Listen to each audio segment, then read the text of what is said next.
It's June 2020. Most of the UK is now gone after the KFC wars in May.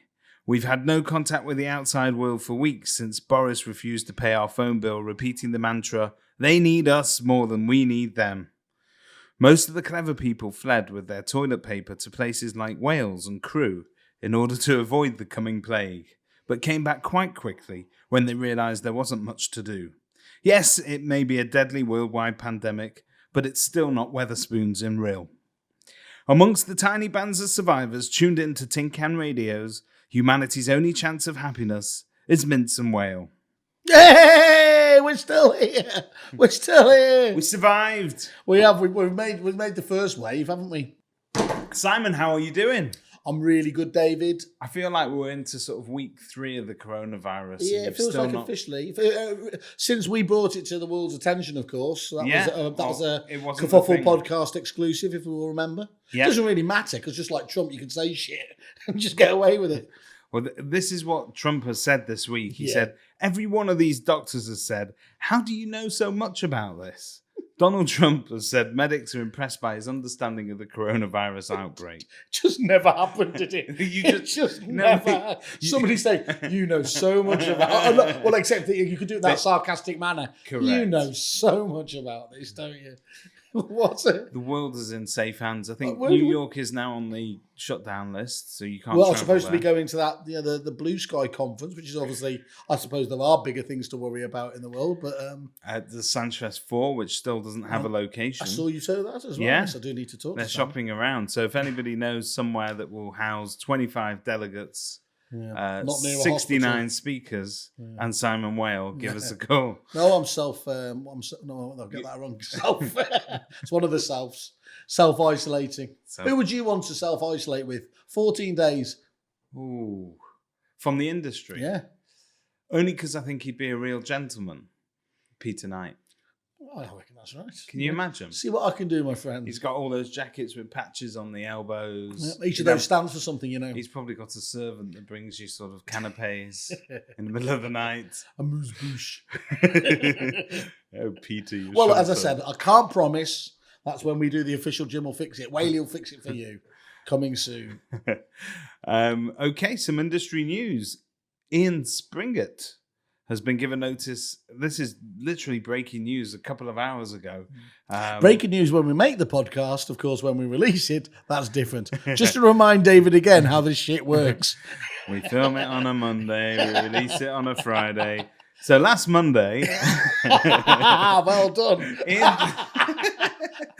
might be back in a job by then. Last Monday, before Simon got sent into quarantine, Ian Springett was given notice to leave On the Market. From behind the dead. But it's an oddly worded statement. It says, On the Market PLC, the agent-backed company which operates the onthemarket.com property portal, today announces that it has given notice of termination of employment to Ian Springett, Chief Executive Officer with immediate effect. And then it goes through the usual sort of preamble, and then it goes down to the bottom line of, well, we wish him luck and all this sort of stuff. Yeah. But the wording of the press release is that they've given notice, not that Ian's decided to step down. So we don't know really what the story is there. It seemed very, very brusque, or doesn't it? It did seem that way. I mean, I've hit up the comment section on Property Industry Hour, which everybody knows is. What's that running to now? You can always tell the strength of a story just by the comments, can't you? Well, I can look at this. So you've got people are commenting about the 4p difference between the On the Market share price and Purple Bricks. Why is that even vaguely relevant? Can you explain that to me? I think that agents see On the Market in general as a disappointment. Yeah. So it's let them down. It promised to bring down Rightmove. It promised made them stronger. Promised to weaken Zoopla. And again, I actually think Zoopla have had a great time of this. Well, I think they're really interesting, the old unintended consequences. Obviously, Rightmove becoming stronger was definitely one. But without a shadow of a doubt, it did have most people, they wanted to come off, obviously, off Rightmove. People weren't, obviously, apart from a few places, brave enough to do that. And it absolutely did hammer Zoopla in the early days. I think it was 3,000 to 4,000 offices, which really overnight stopped it being as certainly as relevant a portal if stock is the defining factor, isn't it there? But what it did, I don't know whether it hastened it or it forced Zoopla to take a slightly different approach, didn't it? And start acquiring businesses. I mean, Zoopla's price point was always very different to Rightmove anyway. Yeah. And they diversified, pretty much from day one with different products that they were then offering people that were looking at the idea was content. to get into the ecosystem, wasn't it? And you bounce around. Yeah. That's the way that Rightmove started it at the beginning, but then they very quickly ramped it up week on week, month on month, which is where it's got them to where they are now. But the issue with Zoopla is that whilst on the market we're distracting everybody by saying we're having a go at Rightmove, Zoopla was kind of free to move around in that middle zone between the two. And I think it's given them a bit more freedom than we assume. When you speak to an on-the-market rep, when they come, they obviously, they're reliant on the agents to give them stats. So they would like to know, how many leads have Rightmove produced for you this month, and the same for Zoopla as well.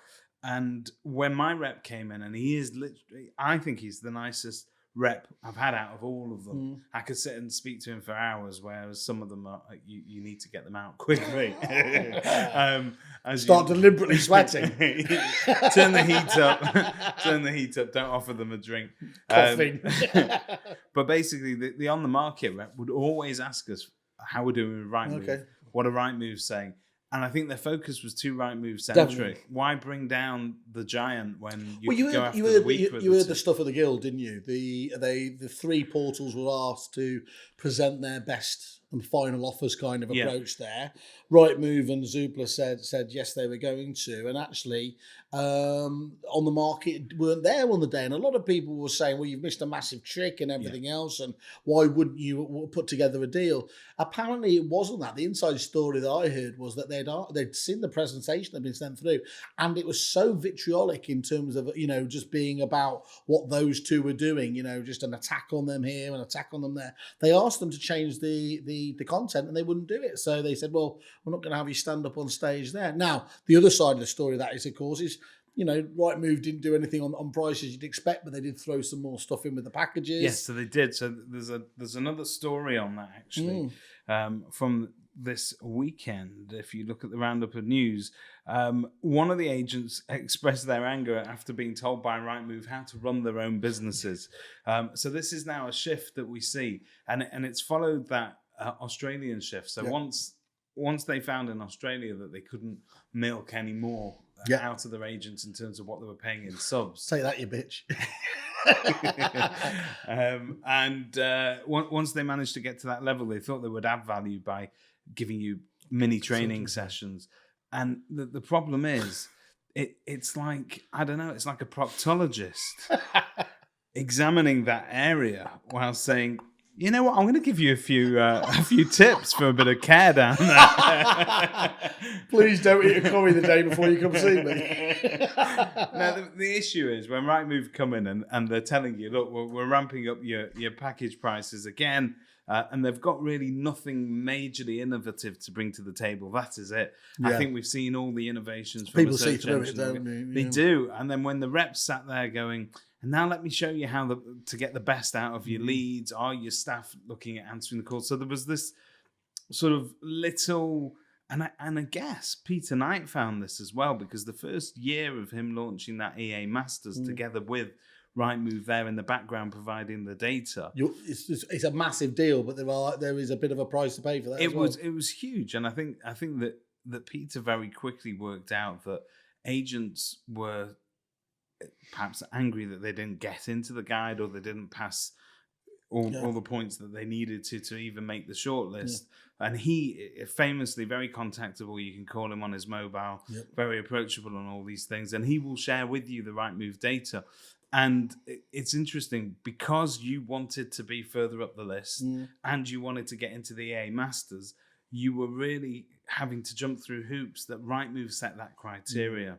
So if you want to, for instance, one of the things is views on your properties.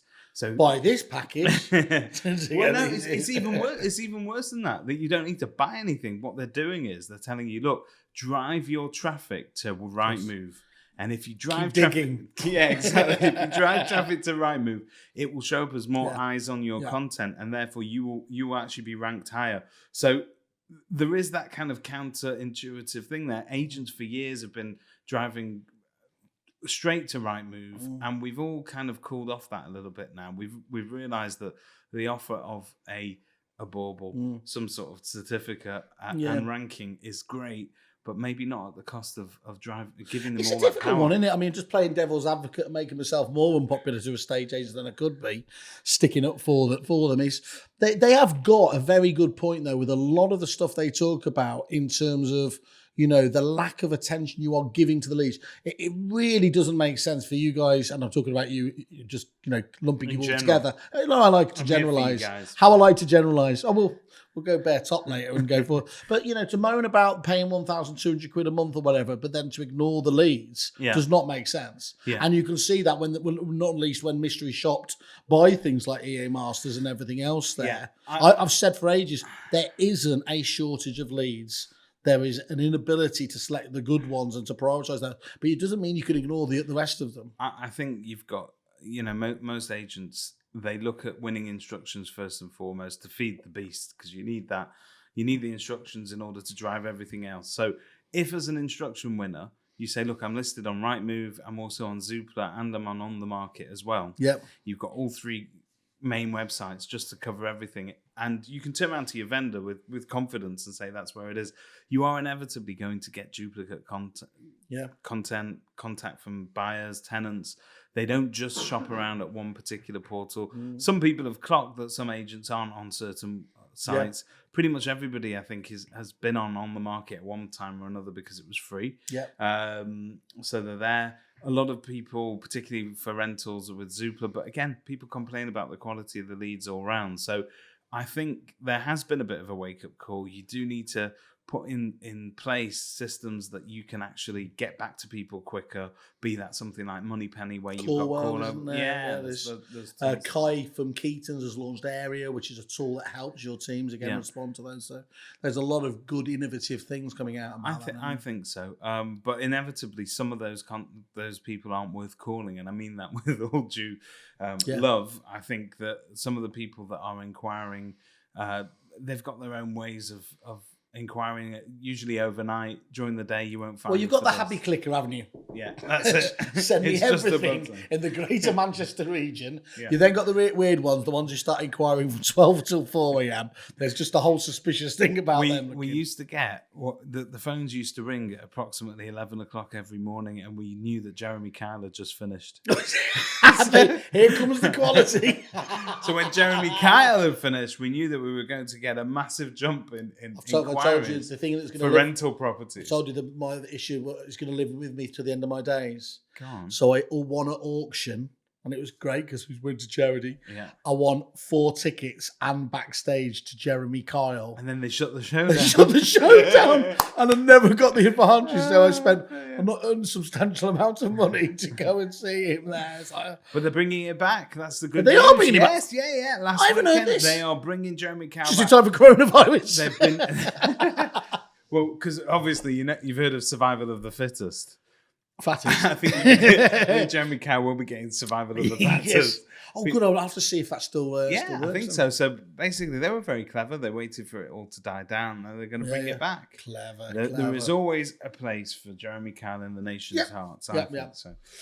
Which brings us on to something else, because this is, I said that the phones would ring after Jeremy Kyle. Yeah. And it tended to be a proliferation of people looking for more. A what? Proliferation. It's one of those words you have problems with, isn't it? I've just found out another weakness of David's, and it is a competition. There are a list of words that is there? Yeah. I'm sorry. Yeah. No, that's enough. Okay, so tenants are taking to social media to pressurize agents into paying out in no DSS cases. So this is something that you'll see reported quite widely over the last week. Using social media as a blackmailing tool.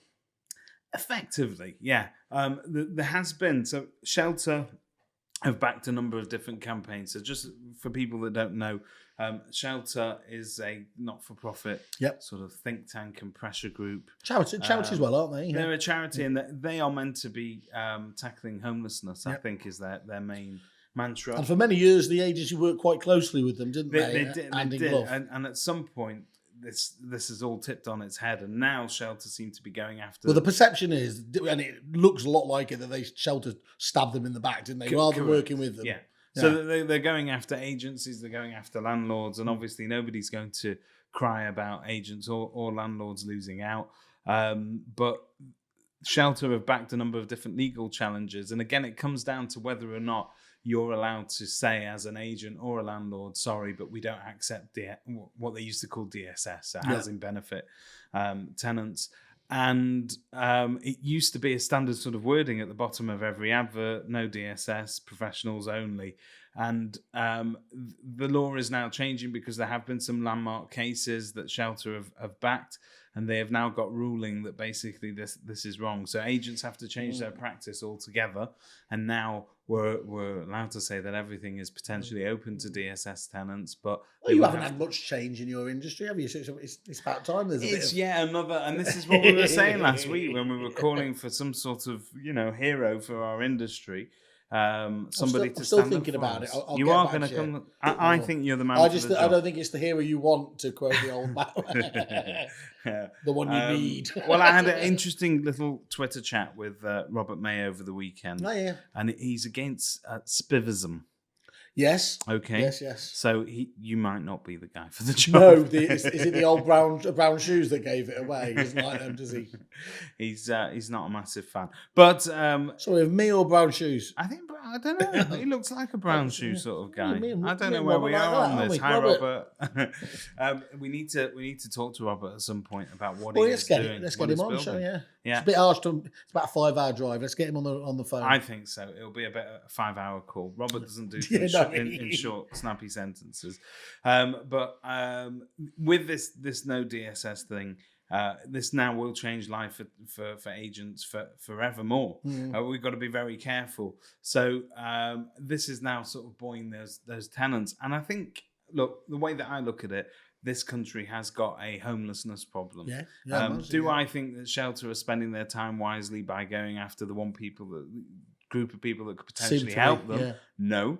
And are doing, just a lot of the great agents are doing sleep outs and raising, making it their charity choice. And it really did rebound badly on it, because a lot of people felt very, very hurt by that change of attack there. I think so. And I think we see that Shelter perhaps taking when Property Mart did their big, the big sleep out as well and everything else. So not probably. I think it's something that our industry will get behind in a positive way if they could approach them in a positive way. Wrong phrase. It's the natural bedfellow, isn't it? To go with it. It should be, but and again, I don't think enough pressure's being put on government to provide new housing and social housing. And there's many scandals of councils with empty properties that have been mothballed for forever. They're not putting the correct amount of pressure on those. I'm sure I saw Henry Pryor quoting the amount of empty properties just in London alone. It's absolutely staggering. And some of those will be council owned. They're not all just going to be the multi-million. Yeah. I think your prop tech investors. But I think that if Shelter could do some more work, and if they could change their attitude, but it's a bit like the Labour Party. It's we should offer them out. Why don't we just meet them in the street? Shelter. If you're listening, Simon Whale wants to speak to you. You think you're hard?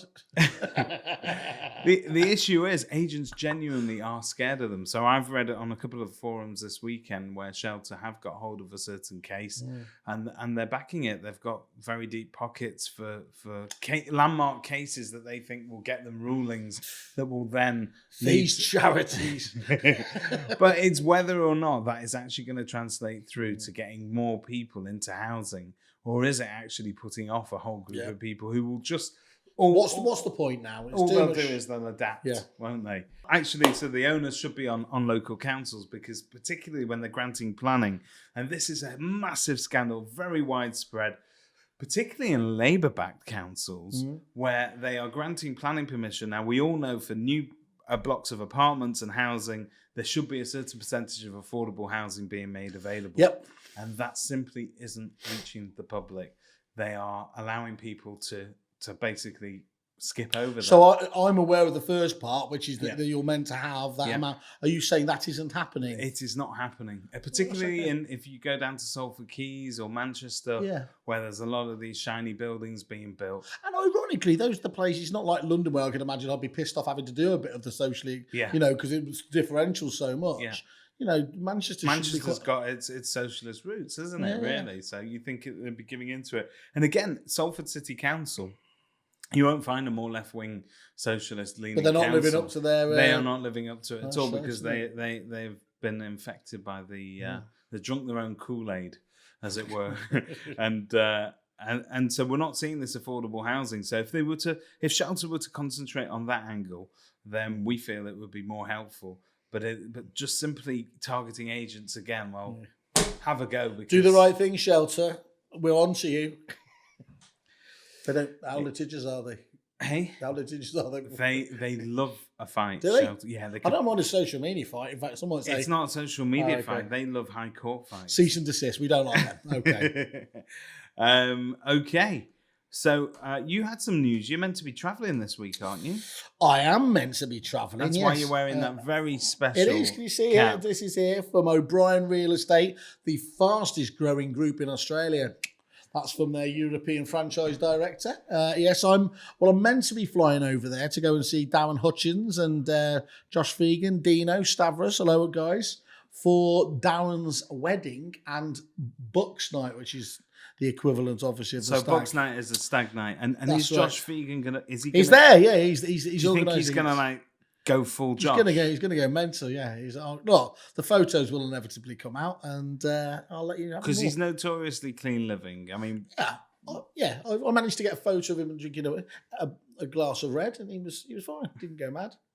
But there is the potential, as I said, and there's a lot of good ones there. But that's not. I mean, the problem is it's twofold. Obviously, the football's rolling on, and we don't know where we're going to win it yet. So we could win it at Everton on Monday. Yeah. So if I try to miss that on the belief we win it, if we make it there, then I might miss his actual. And then we don't win it there. We're going to win it the Saturday after. I might even miss his wedding itself. So yeah, at the moment I don't know, but I might just put it down to obviously health risks and then do it.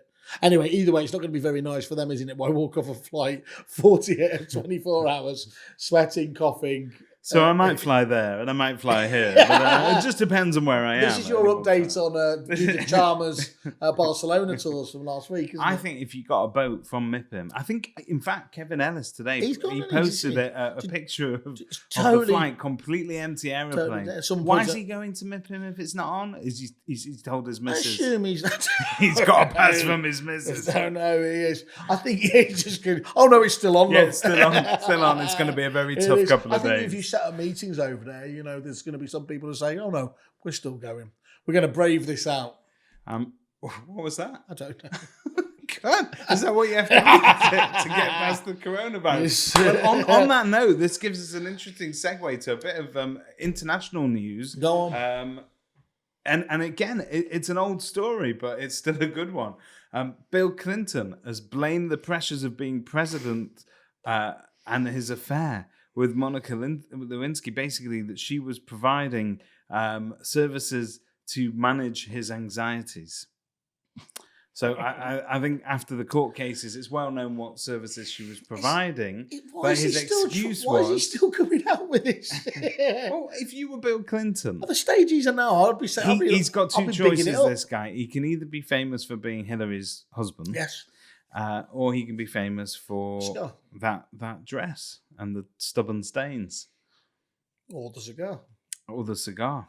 And the anxieties. Yeah, the anxieties... So I was going to ask you a question. He hasn't aged well, has he? Though he's very. I think he had a couple of health scares, and he's sort of slimmed down. I really appreciate people. People in our seat shouldn't have mocked. Well, no, I think people with a more fuller figure. I was going to say, is this considered an underlying condition? I think if I were to look at you, I would say that's a very healthy pig right there. I've been meaning to point that out to you. So the vodcast listeners have been pointing it out. Which, you know what? It's because of the side angle. So if you wear a jacket like this, it sort of hides the sheen. Yeah, the side boob. Oh, yeah. Okay. Yeah, well, we want that. But no, I would just be interested because you've been in business for a long time. I mean, Repeat was very stressful at some points. What did you do to manage your anxieties, Simon? Treat it like it wasn't work. That's your mantra to most things. It's pretty much try and create it as close to what you do at the weekend. It's fair enough. Okay. Any other bits of industry news for us? us? There was one, and I think because we are so big, prevalent in all senses, we're big. But we should start covering the best of the web on a weekly basis. A lot of listeners have been saying, "Look, you two are batshit mental. You're all over the place. We want to have obviously some at least parts of the show that are there for us week on week." Okay, fine. So we're going to do best of the web from now on, whatever that is. Okay. Although that's obviously a contradiction in terms. And somebody who should get onto there is follow James Felton on Twitter. He's a very funny guy, and he pointed out to me this week that Charles Babbage. The name will come up, but supposed genius and creator of the first mechanical computer, once baked himself in an oven for 130 degrees just to see what would happen. Get lost. Now, I particularly like it. He said it wasn't an unpleasant, and it was on Wikipedia as well. And what I liked was it said one of the titles was eccentricities. Now, David, you got two options here. Yeah. What are your eccentricities, or what's the maddest thing you've done to see what would happen? Okay, so maddest thing I've done to see what would happen. Not this podcast. Okay, this podcast was a conversation that ended up in something mad. But okay, at university, the teachers went on strike for 3 months, and because of you. I turned up, went, "Hey, where's the lecture? Get out!" No, there was a pay dispute. They couldn't do it, and we had nothing to do for 3 months except for sit in our dorm rooms and smoke a copious amount of drugs. And no. That's okay. This was legal. I went to university in Amsterdam. It's well documented. Check it. Wow. No. Okay. Eccentricities. So anyway, I'm not going to deny it. No, it's okay. I didn't inhale. I didn't inhale. What's the point then? What's the point? I spent a whole year of university I didn't completely kill her. off my face. But as a result of being off my face and bored, we got into that You decided to become an estate agent. the Bear Grylls. We got into a Bear Grylls scenario. Okay. Where you discuss what's going to happen at the end Not of drink your own days. Yeah. How long are you going to be able to survive in the wild? So I actually know that if you had to use snacks that you can buy from a vending machine as fire starters to keep yourself warm in the forest at night, I know which ones will burn for longest. Perfect. I've set so if we're going to fire be all stuck of them. in the woods with you, as long as there is a vending machine near the forest, full of Twiglets, they are minging, but they've got a very high concentration of oils in there, I've had and they will that. burn for hours. Literally, honestly, Really? A single Twiglet I can get to burn for more than 5 Now, minutes. because of the massive success of that section, I'm now moving on to the second massive Swiftly success. moving on. Forever known as Twiglet Gate. Right, so we're going to go on unsubstantiated stat of the week, which Okay. I thought was good. And it was that Radio 4 just mentioned that 12% of Americans believe that Joan of Arc was Noah's wife. And you get that? I can see the connection. And we're starting to wonder how Trump got elected. So that is... Okay. Well, another recurring section on our show, we wanted to do Ask Whaley, didn't we? But we did think it was a bit. Didn't we think it was risque? It was a little. It was pushing the boundaries. Mind you, our listeners, tell us what you want, listeners. But more smart. But whilst we haven't got a sponsor in place, we can do what we want. Exactly. So really, in a way, get sponsored Speak soon. truth to power. Yeah. Okay. Well, we'll get them. So, and while we're on the subject, buy Timbits now. Okay.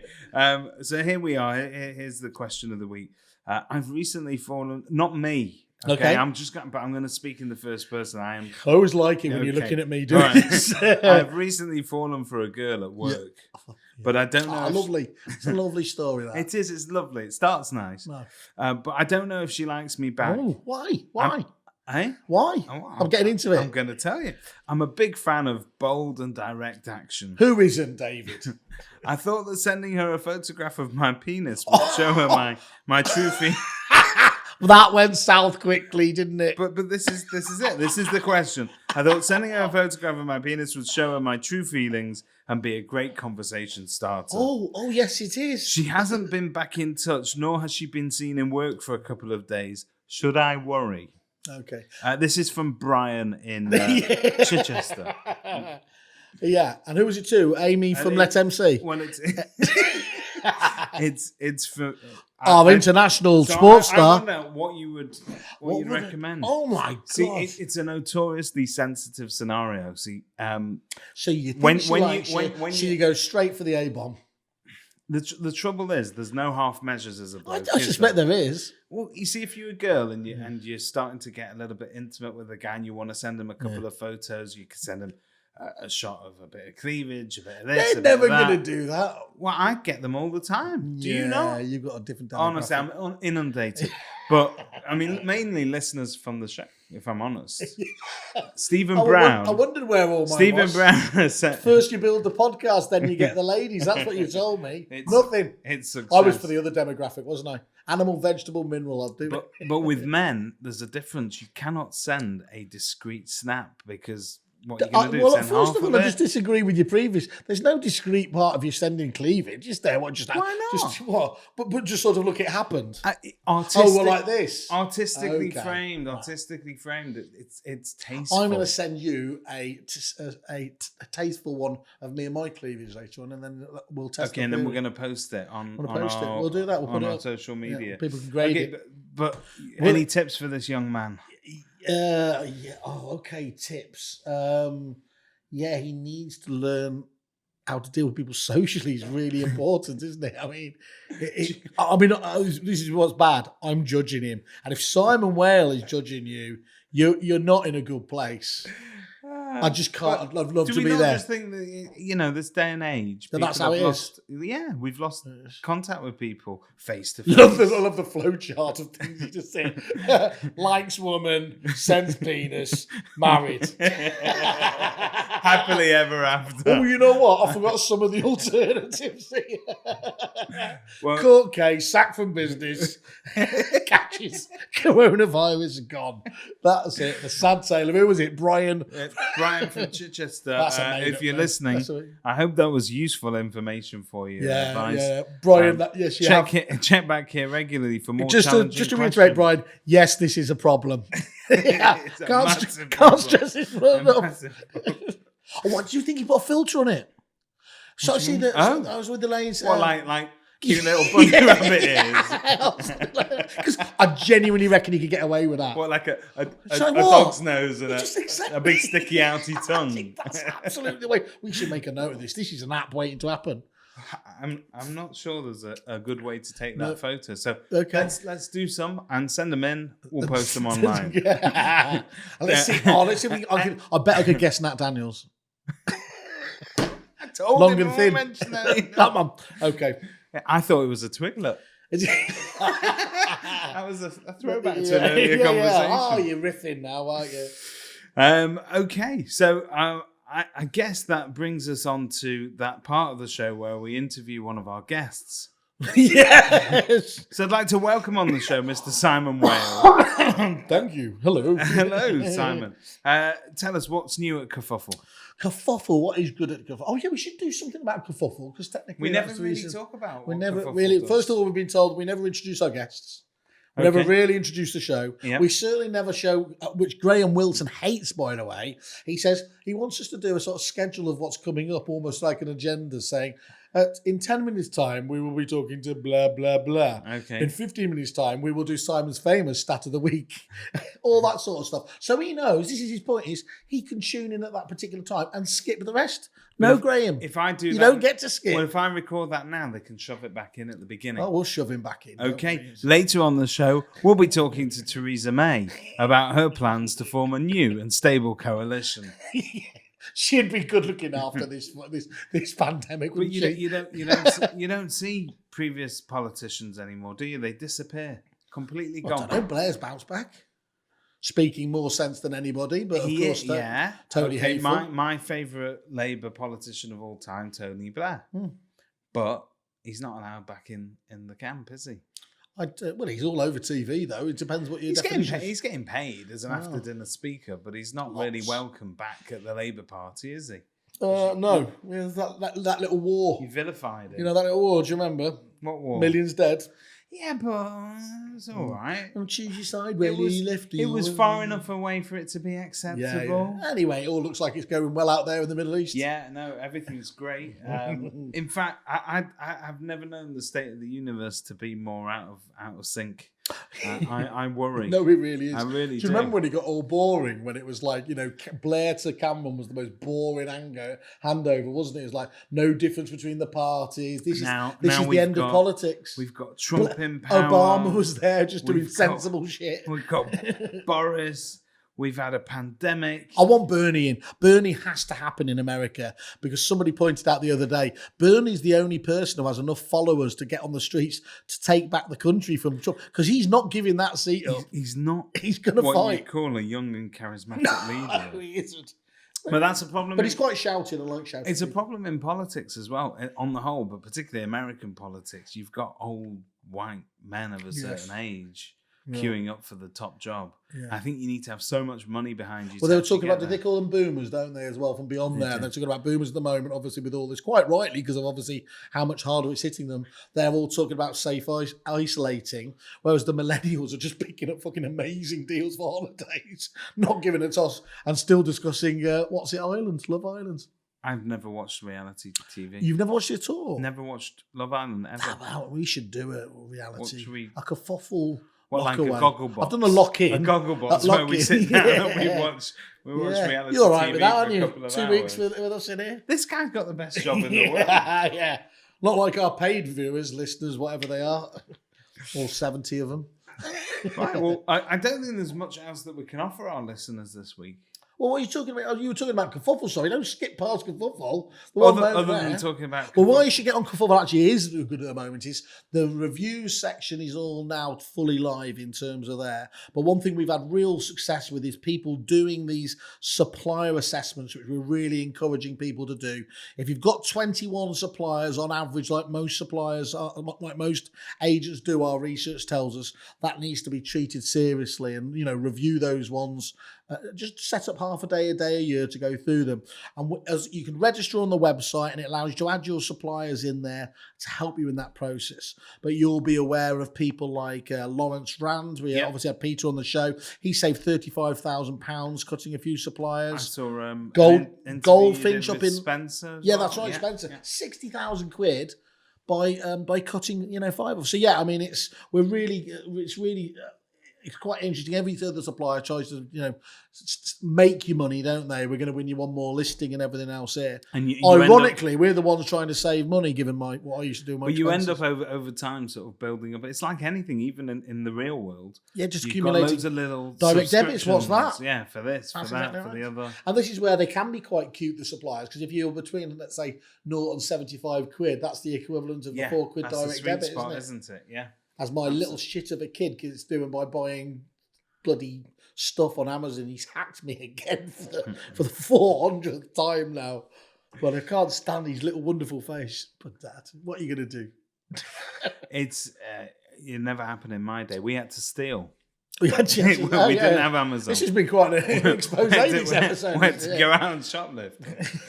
Listen, Anyway, okay. So what else we're seeing you at? What's going on? Well, look, if I do make it to Australia, we'll be doing the first Kerfuffle International, apart from with our wonderful Tom Panos. But with me, at least, anyway. On the other side of the ocean. On the other side. I am going to try and grab Josh at some stage if I can. Yeah. Hopefully on the night out, that would be even better there. But we'll see who we can grab whilst we're over there as well to do a phone-in if the powers that be enable it and make it so. We can make that happen. I'll get up early in the morning. And then I don't know what, we're coming back to what's going to be in a few weeks' time. A few weeks off his Arlo, isn't it? That's always a big one in the diary. Not and a relatively short time till June left to run. I do. My birthday. Oh, David, you. I hope that Sanjay finds a venue for his conference. I think that Tom Panos is confirmed. Yes, he's back on now. You're meant to be doing another stint, 90-second stint, a marathon. Yes, it was. That's basically what all that people could trust me to do, go on stage and do without falling off. You did very well at Property Mark. Very well. I had some great feedback. There was some nice feedback. Talking of feedback, thank you very much to all our listeners and viewers that have registered and subscribed. Like and share everything. Encourage other people to sign up to it. We're still reaching out to branch managers. And you're our people till we've got enough of you on, and then we'll move on. And then we'll move down the food chain. But we are starting to speak with branch managers and find out a little bit about how they're coping with this ever-changing landscape. And I actually think that coronavirus is going to be something that we're going to have to recover from, not just physically, but also economics-wise. Economics. The one that jumped out for me the other day was that it was talking about it could well now beat the 2007-8 financial crash in terms of a hit. And you think how that's possible, and then you start seeing photos like Kevin sent earlier. And it's just, it's on the one hand, you go into over blasé mode. You think, is it really worth it or everything else? And then there's the other one, isn't it, where they say, it's not this 1% obviously death rate. But because obviously, if you're in the demographic of being over 70, it suddenly jumps up to 15%. Yep. You're starting to get into the realms of those are a little bit uncomfortable, isn't it? It is. So the grandparents already said, "No, we're not really seeing you on Mother's Day." I think I'm going to visit my mum on Mother's Day. Make sure she's got toilet paper. Toilet paper. That's a huge thing. Yeah. People are panic buying. Can we talk? They're scum, aren't they? I mean, can I call that out? My wife, who thinks that they're scum, has gone out and panic bought toilet paper because quote unquote all the idiots are panic buying toilet paper. Yeah. She's even taken to making her own hand wash. She read it. She saw a guide online, so she's ordered all the raw materials. She mixed from it China together in a batch. Wuhan, we've sterilized the entire kitchen. It is now a lab. Yes. And kids come in, don't touch that. Everybody, we've got bottles of the stuff now. Yeah. So again, as we ask all of our guests, what have you got for our podcast listeners? 2 litres of self-made hand wash. It not only gives you blindness if you drink it. Yeah, I think you need to work on a better slogan. Oh. If I'm honest. Keeps you kerfuffle. You'll love it so much. And honestly, it's great. It's known to kill 99% of all skin cells. So, you spread it on your head. I think we come up with that as an advert next week, and then we can put our favourite song, Paloma Blanca, in as well. Because she did that little dance for you this week Paloma Blanca. It's beautiful. So, are we going to do a kerfuffle version of that? I think we need to. Okay. It's beautiful. We're going to need to recruit. Who would you have in your dancing troupe? All the fattest people I know they tend to be the funny ones, don't they? We're not going to name and shame them. No, of course not. No, we're not. Unfortunately, they all seem to be losing weight, which is horrific. No, I'm glad that they're looking after themselves and not health risks anymore. We could do a sponsored, for the right sort of charity. Really? Can you imagine how good looking we'd be then? Wouldn't there be a lot of saggage now? Don't you? There would be a lot of saggage to deal with. Good, but then, I don't know. Maybe we could use that and relocate it elsewhere. Is it Nigel Lawson that lost all the weight and just looks like a turkey? Nigella. Isn't it his dad? Her dad. Her dad? Yeah. The ex-chancellor. I don't know which one looks like a turkey, but I know which one I'd stop. Yeah.